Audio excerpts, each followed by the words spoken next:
Hello बच्चों, कल मैंने आपको पारंपरिक और गैर पारंपरिक ऊर्जा उसमें कौन कौन से चीज़ें शामिल होती हैं सिर्फ इतना बताया था। ठीक है, तो आज हम उसके आगे से स्टार्ट कर रहे हैं।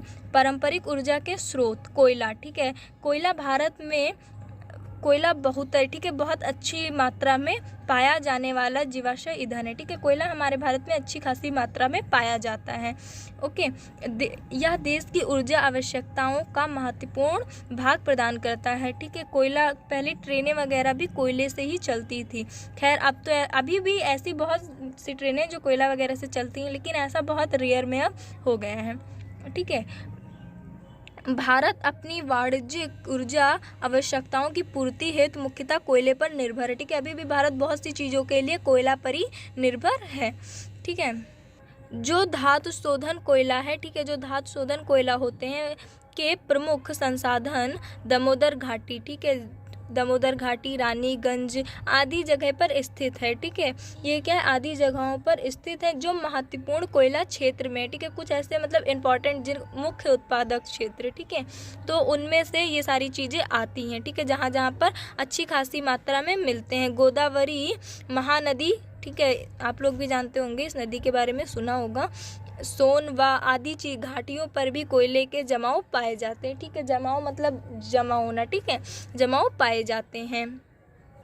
ठीक है, तो टर्सेरी कोयला क्षेत्र उत्तर पूर्वी राज्य मेघालय, असम, अरुणाचल, ठीक है, में पाया जाता है। ये कुछ इसके मुख्य उत्पादक क्षेत्र हैं। ठीक है, जहाँ पर ये पाया जाता है तो उसमें से अरुणाचल प्रदेश, नागालैंड, ये सारी चीज़ें आती हैं। कोयला कैसे बनता है? ठीक है, कोयला बनता कैसे है शायद पता हो आप लोगों को, शायद ना भी पता हो। अगर पता है तो अच्छी बात है, नहीं पता है तो अब जान जाएंगे।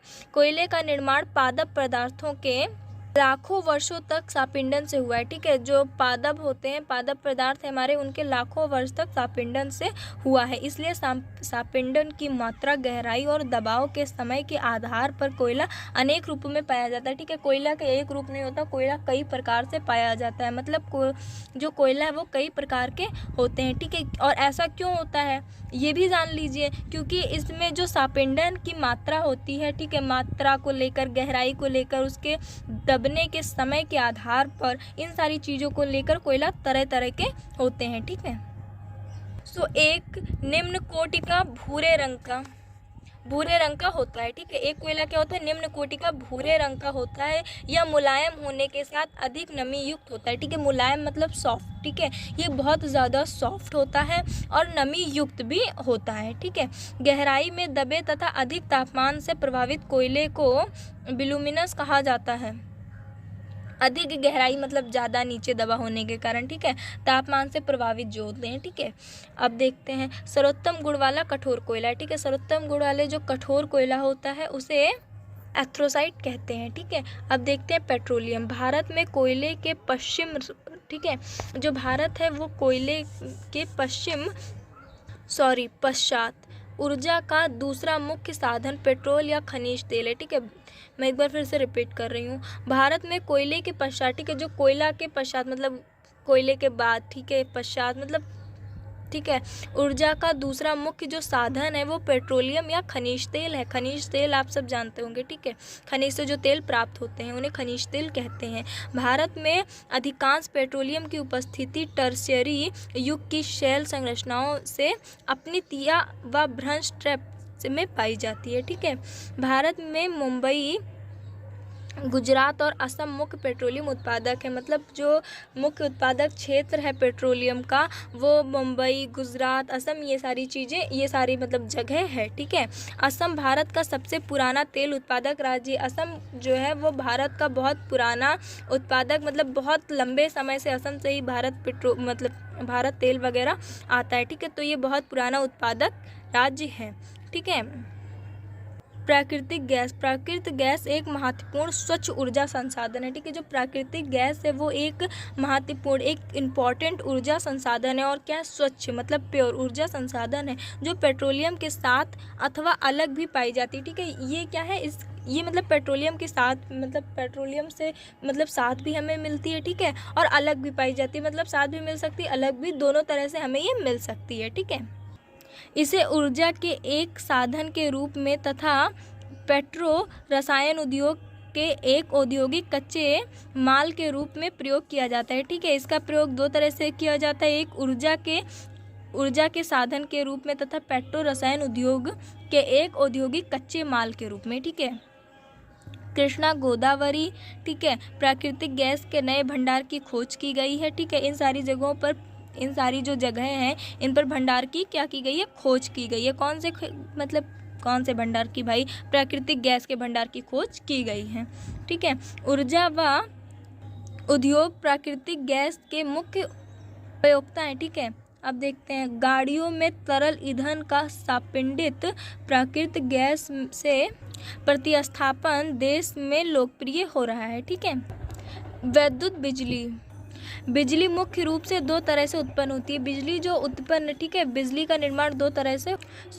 सबसे पहला तरीका कौन सा है, बहते पानी, ठीक है, जो पानी बहता है, ठीक है, से जो हाइड्रो बिजली पैदा करने के लिए हाइड्रो टरबाइन चलाता है। ठीक है, यह ऊर्जा का नवीकरणीय संसाधन है। ठीक है, जो पानी बहता है उससे हाइड्रो बिजली पैदा करने के लिए हाइड्रो टरबाइन चलाता है। ठीक है, ये एक नवीकरणीय संसाधन है बिजली उत्पन्न करने का। ठीक है, अन्य ईंधन जैसे कोयला, पेट्रोलियम और आदि मतलब प्राकृतिक गैस जो जलने में टरबाइन को ऊर्जा का उत्पादन करने के लिए चलाया जाता है या बिजली पैदा करने के लिए गैर नवीकरणीय जीवाश्म का उपयोग करता है। ठीक है, ये सारी चीज़ें गैर नवीकरणीय हैं। ठीक है, जो जीवाश्म ईंधन का प्रयोग करता है। ठीक है, ऊर्जा के गैर पारंपरिक ऊर्जा, ठीक है, ऊर्जा के गैर पारंपरिक ऊर्जा मतलब जो गैर पारंपरिक ऊर्जाएं होती हैं। ठीक है, सौर ऊर्जा, पवन, ज्वार, ठीक है, ये सारी चीज़ें जो है वो क्या है, गैर पारंपरिक ऊर्जा के स्रोत कहते हैं या उनमें आते हैं। ठीक है,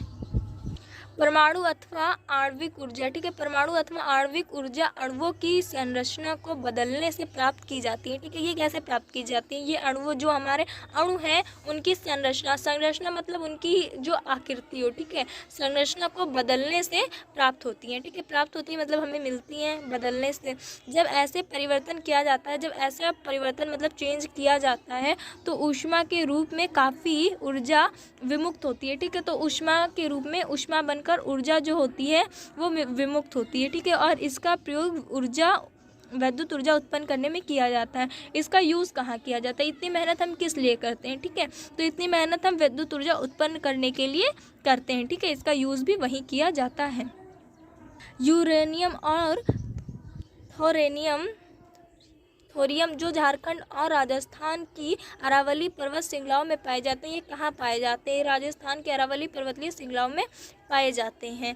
का प्रयोग परमाणु अथवा आणविक ऊर्जा के उत्पादन में किया जाता है। ठीक है, इनका यूज़ कहाँ कहाँ किया जाता है, परमाणु अथवा आणविक ऊर्जा के उत्पादन में। केरल में मिलने वाली मोनोजाइट रेत में भी मतलब थोरियम की मात्रा पाई जाती है। ठीक है, सौर ऊर्जा, भारत एक उष्णकटिबंधीय देश है। ठीक है, यहाँ सौर ऊर्जा के दोहन की असीम संभावनाएं हैं। ठीक है, फोटो वोल्टेज प्रौद्योगिकी द्वारा धूप को सीधे विद्युत में परिवर्तित किया जाता है। ठीक है, आप लोगों ने देखा भी होगा। ठीक है, इसको क्या किया जाता है, डायरेक्टली विद्युत में परिवर्तित कर दिया जाता है, चेंज कर दिया जाता है। ठीक है, भारत के ग्रामीण तथा सुदूर क्षेत्रों में सौर ऊर्जा तेज़ी से लोकप्रिय हो रही है। ठीक है, सौर ऊर्जा मतलब उससे क्या करते हैं, उसको धूप में रख देते हैं और धूप के थ्रू उनको मतलब छोटी मोटी चीज़ें जैसे लाइट वगैरह मतलब वो सौर ऊर्जा पर डिपेंड करता है। ठीक है, कि आप कैसा सौर ऊर्जा ला रहे हैं, छोटा बड़ा सब तरह के सौर ऊर्जा होते हैं। ठीक है, गाँवों में इनका अधिकतर यूज़ होता है और ऐसा पहले था, अब तो शहरों में भी काफ़ी हद तक इनका यूज़ हो रहा है। ठीक है, कुछ बड़े और ऊर्जा संयंत्र देश के विभिन्न भागों में स्थापित किए जा सकते हैं। ठीक है, कुछ और मतलब तरह के जो सौर ऊर्जा है वो क्या किया जा सकता है, विभिन्न भागों में स्थापित किया जा सकता है।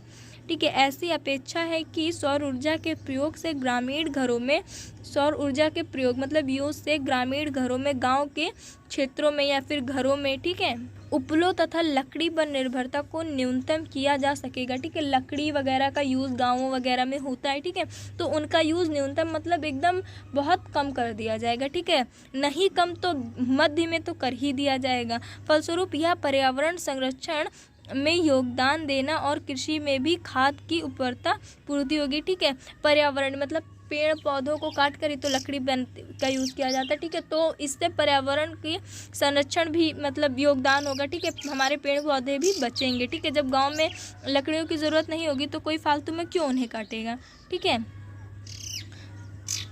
पवन ऊर्जा। भारत में पवन ऊर्जा के उत्पादन की महान संभावनाएं हैं। भारत में जो पवन ऊर्जा है इसकी एक अच्छी खासे लेवल पर संभावनाएं हैं, ठीक है, और वो भी हाई लेवल पर। भारत में पवन ऊर्जा फॉर्म में विशालतम तमिलनाडु में, ठीक है। ऐसी कुछ जगह हैं जहाँ पर इसकी मतलब अच्छी खासी विशाल पेटी उपस्थित है, ठीक है। इसके अतिरिक्त आंध्र प्रदेश, कर्नाटक, गुजरात, केरल, महाराष्ट्र आदि जगह भी पवन ऊर्जा फॉर्म है, ठीक है। पवन ऊर्जा के प्रभावी प्रयोग के लिए जाने जाते हैं। कुछ ऐसे देश हैं जो पवन ऊर्जा के प्रभावी प्रयोग, अच्छी खासे प्रयोग के लिए, ठीक है, यूज़ के लिए जाने जाते हैं, ठीक है। आपका नेक्स्ट टॉपिक है बायोगैस, जिसे हम नेक्स्ट वीडियो में पढ़ेंगे, क्योंकि ये वीडियो लॉन्ग हो रही है। फिर अगर वीडियो लॉन्ग हो जाएगी तो आप पढ़ते पढ़ते भी बोर हो जाएंगे, ठीक है। तो आज के लिए इतना काफ़ी है, आप इसे पढ़ें, नोट करें। फिर हम नेक्स्ट टॉपिक जो है वो आपको नेक्स्ट वीडियो में मिलेगा, और ज़्यादा टॉपिक अब है भी नहीं, ठीक है। प्लीज़ आप चैनल को लाइक एंड सब्सक्राइब कर दें, और आपको नेक्स्ट वीडियो बहुत जल्दी मिलेगी।